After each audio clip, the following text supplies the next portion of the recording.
Good afternoon. My name is Anthony Adams, and I am a candidate for mayor of the city of Detroit. Yeah. Appreciate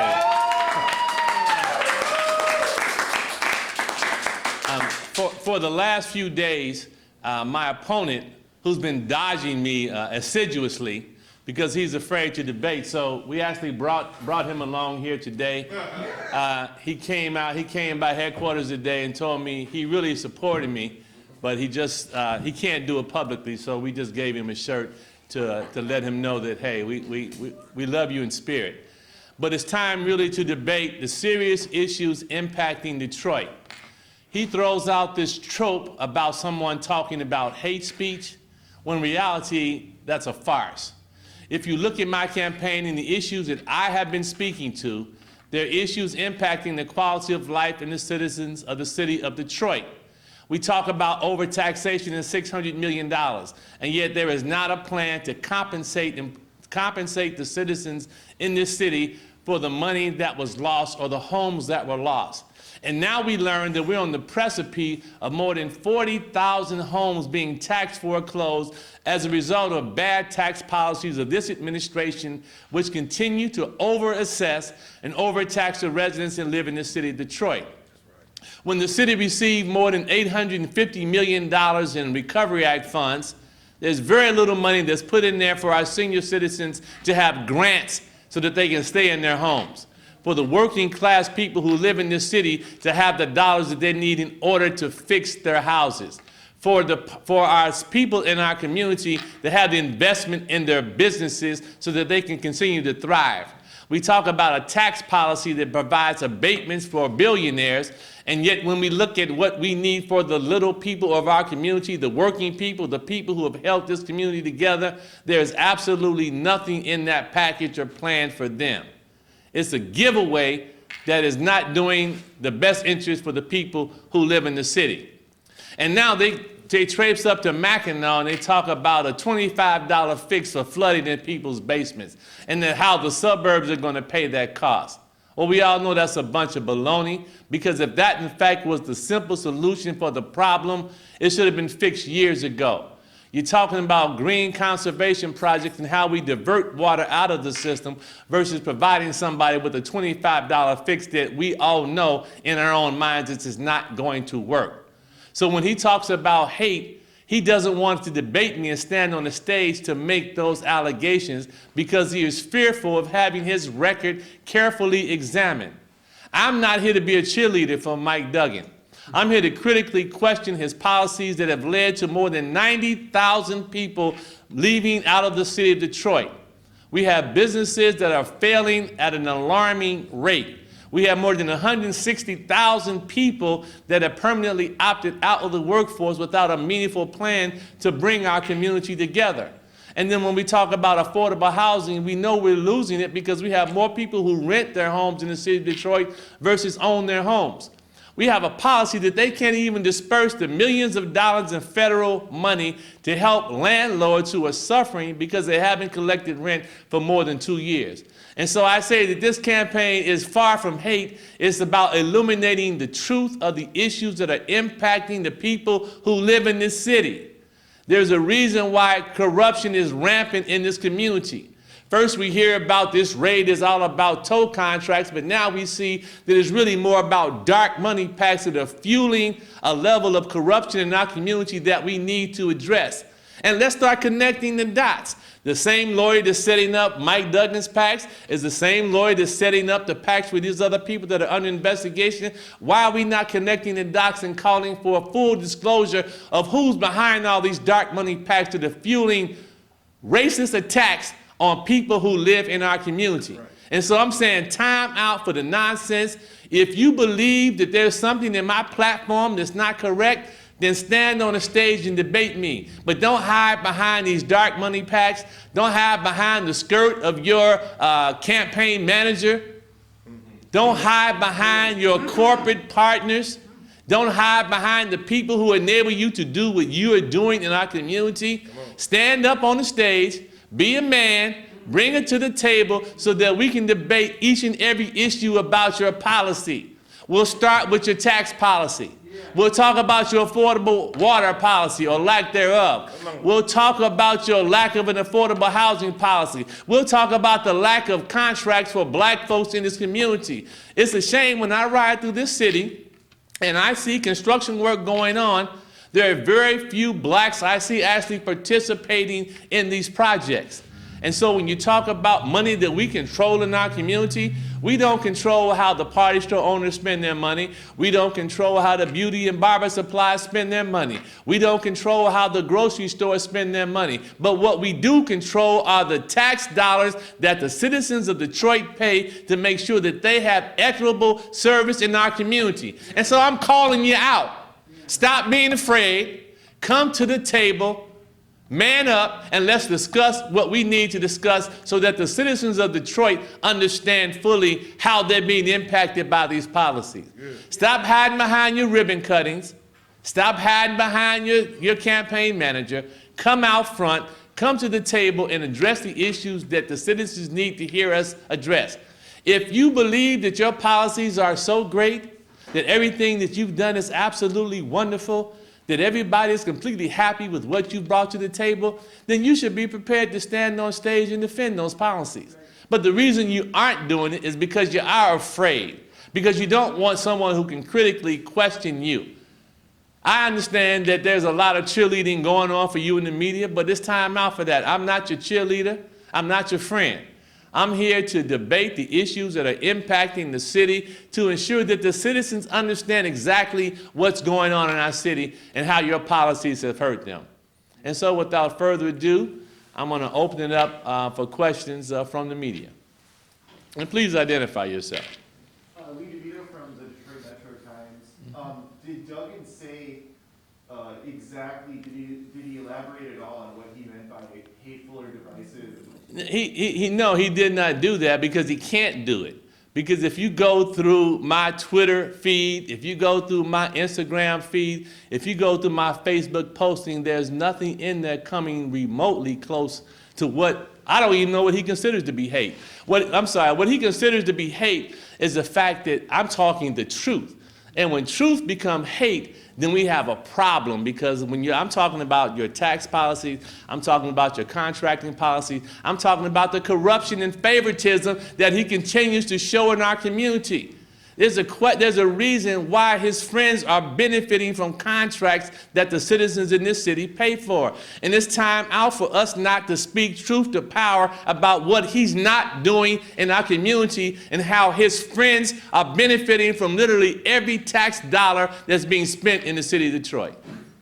Did he tell you, your campaign directly, that he would not debate you, or did you find out about it from reading about it? Well, this is a guy that has the highest level of disrespect for any opponent in a race. And quite frankly, I understand his disrespect. I don't understand his disrespect for the people who live in the city. Because if you were the mayor that you claim you are, then you would be prepared to debate me on any street corner, anywhere in the community. But the fact that you hide and run, you run up to Mackinac, you lead people around and say all these great things about what you're doing, let us test it. Let us see what you got to talk about. They have never communicated with me, but I don't expect them to. But what I do expect is for them to respect the democratic processes in our own community, which require that a debate between two candidates be had.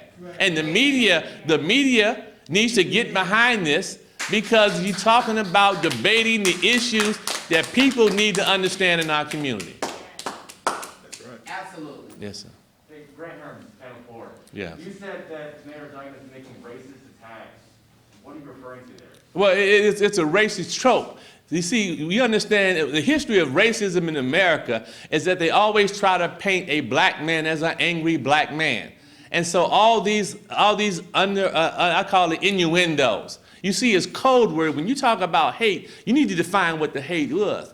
And part of the problem there is that when he threw it out there, the first question from the media should have been, please define what you mean by hate. Please show us what you're talking about. Please direct us to where these racist attacks are coming from, or this hate speech is coming from. But because it's never been done, everybody's left to hear his trope about me being hateful. And when you're talking about hate, you're talking about race. And when you're talking about race, There is a race between a black man and a white man in this race, but the race is far from that. It's all about the policies that are impacting the city of Detroit. And he needs to be held to standard to answer the question, why? You shouldn't be asking me to explain what he means by hate. He needs to tell us what he means by hate. And until he does that, he continues to get a free pass, and that's what we've been complaining about. This guy gets to skate around town, hold back the media with his security flank and guards, and never gets an answer to a tough question. So that's what a debate will do. We can answer the tough questions about what do you mean by hate? Please define what you mean by hate. If you're telling me hate means that 150,000 people have lost their homes, I guess that's hate. If you're telling me that the water's been shut off for 125,000 people, I guess that's hate. If you're telling me that you don't have an affordable water policy to make sure the water is kept on in people's houses, then I guess it's about hate. If you're telling me that crime, and I'm telling you that crime is out of control and that you have no real plan to bring in disaffected young people, then I guess it's about hate. But the hate is the truth, and the truth hurts.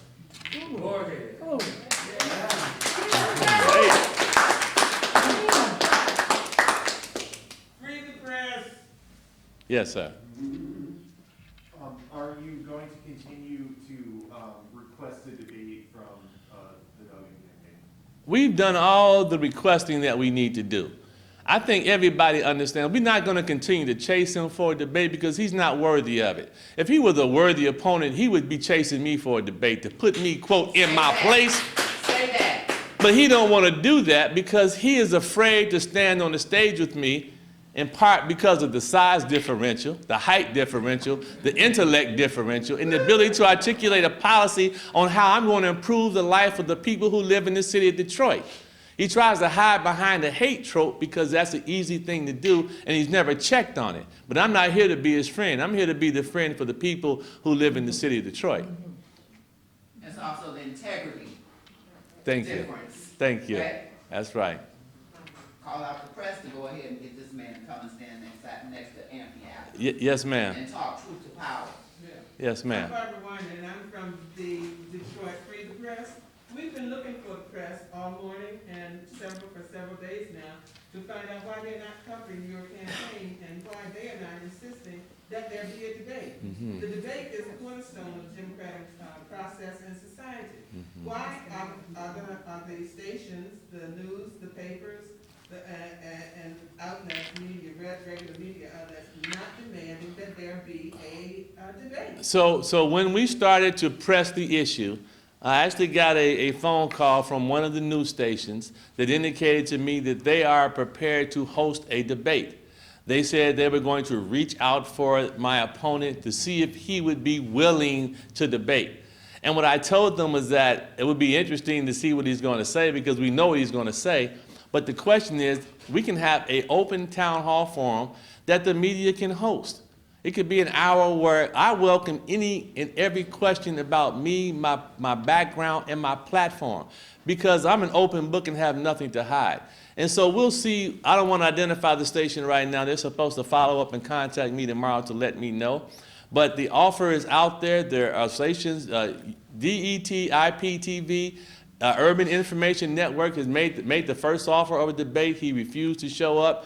They've offered other debate forums. From what I understand, there are going to be a lot of community associations that are also going to host a series of forums.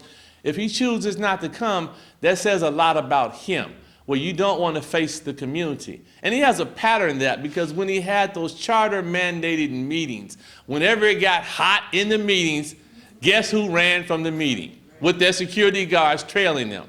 Who was the person who used the security guards in the police department to push people out of community meetings? Who was the mayor that is financing a campaign of terror against the Detroit Will Breathe campaign, spending taxpayer dollars to sue people that protest against the policies of his own police department?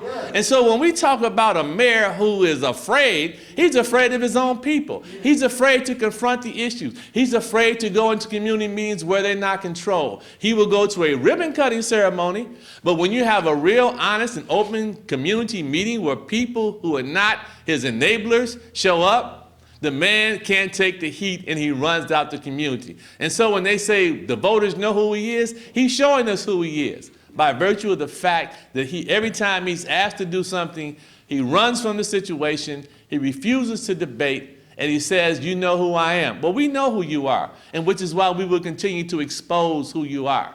And he considers exposing the truth to be hate. Yes.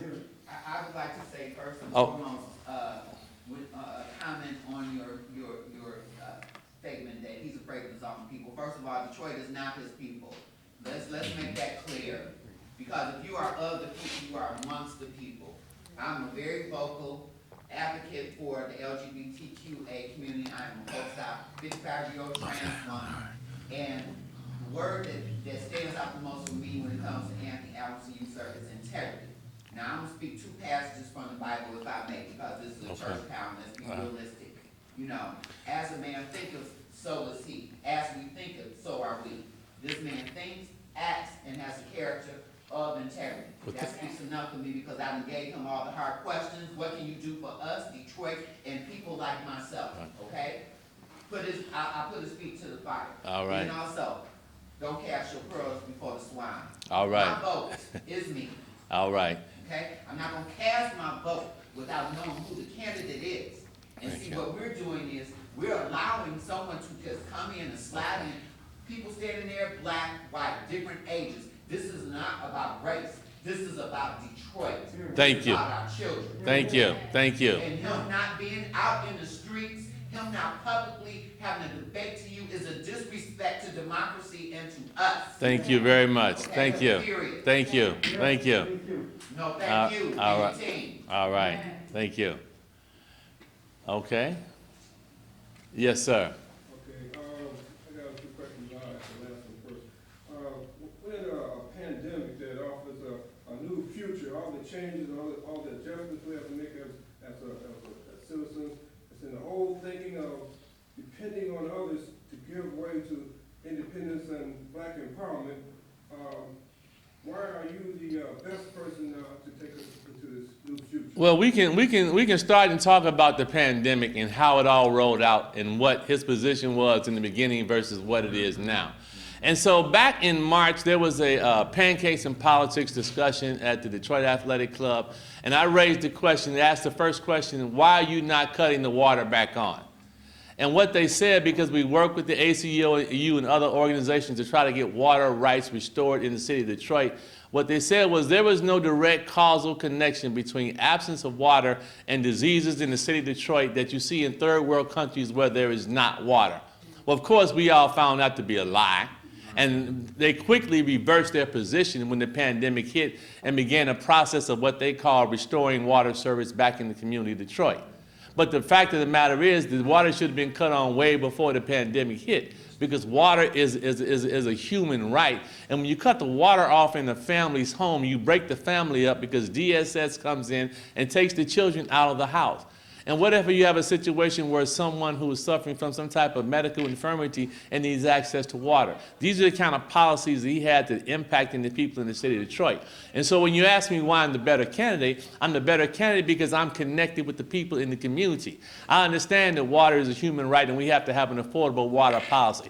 I understand that housing is a human right and we have to have an affordable housing policy that allows people to fix up their homes and not have our senior citizens give loans, but give them grants, and our working class people in our community to stay in their homes. I'm the best candidate because I understand that you got to have a transportation system, a public transportation system that recognizes that people need to get from point A to point B in an affordable manner and in a timely manner.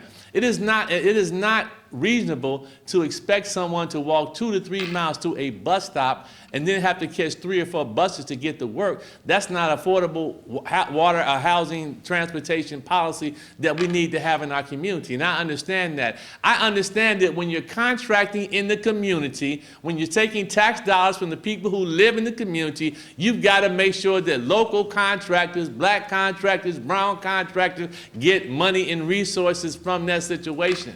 And so when you're connected with the community, you understand what's important. You understand that we can't be giving billions of dollars to corporations that are not employing Detroiters. Everyone wants to talk about all the new people that work in the city of Detroit. The reality is that most of those folks have been brought into the city. And where are the jobs for the people who actually live here? Where is the training for the people who actually live here?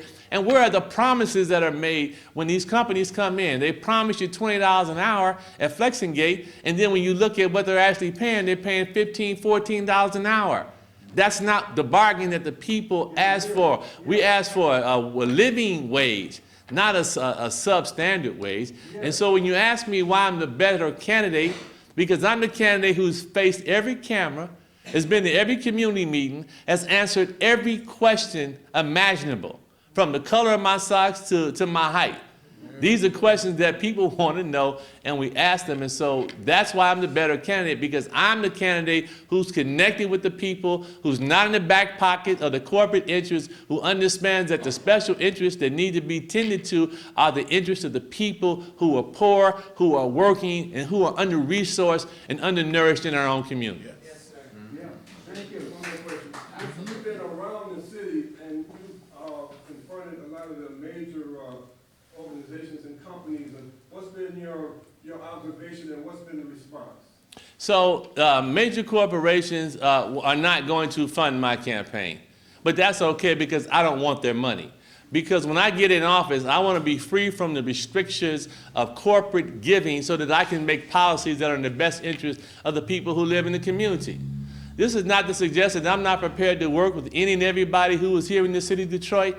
We welcome corporate investment in our community, but there also has to be a high level of equity in the distribution of the resources and benefits that they actually get from the city. If you're getting the $2.5 billion in tax benefits and tax captures, there clearly should be a substantial benefit for the people who actually live in this city, who pay taxes in this city, who desire to work and contract with them. Where is the level of accountability for corporate leadership in this community? There was a big announcement back in January in the heels of George Floyd that there was going to be this great equity and inclusion push from these corporations. I haven't seen a damn thing coming remotely close to what they talked about. Because when I talk about equity and inclusion, I'm saying, General Motors, what is your contracting policy with respect to black contractors?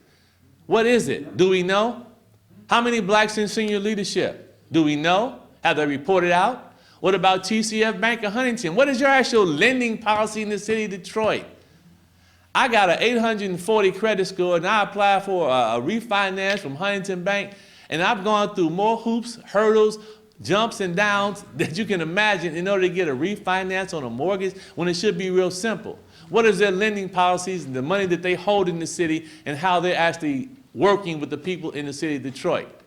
So we're calling people out, and they're uncomfortable about that, but we're going to continue to call them out because their policies are not benefiting the people who live here. When you announce a little $50 million gift to the schools and education, it should be $500 million for what our schools need. Given the level of tax captures that they've gotten and abatements, we're still paying for the Pole Town plant with grant money that should be going to affordable housing, and yet we're not getting that. So we're going to continue to call them out because he is in their back pocket and I'm not. And I'm the guy who can bring clarity and equity to this situation because it needs to be done. The people are demanding that someone stand up for them. And I'm standing right here in the gap to say, let's have a conversation about how we can improve the city of Detroit. Let's test your policies. Let's test your advocacy. You're supposed to be the big bad wolf in town. You got preachers running around scared and community leaders running around scared in your back pocket. It's time to put it on the table now. Time is running short. The people need to see it. Don't vote your absentee until there's a debate between a guy who professes that he's your guy. He's your guy, I'm with you, but he won't stand amongst you. He won't stand with you. All right? Great. Well, thank you very much. I appreciate you all showing up, and we'll continue to press the issue of what we need to do in our community.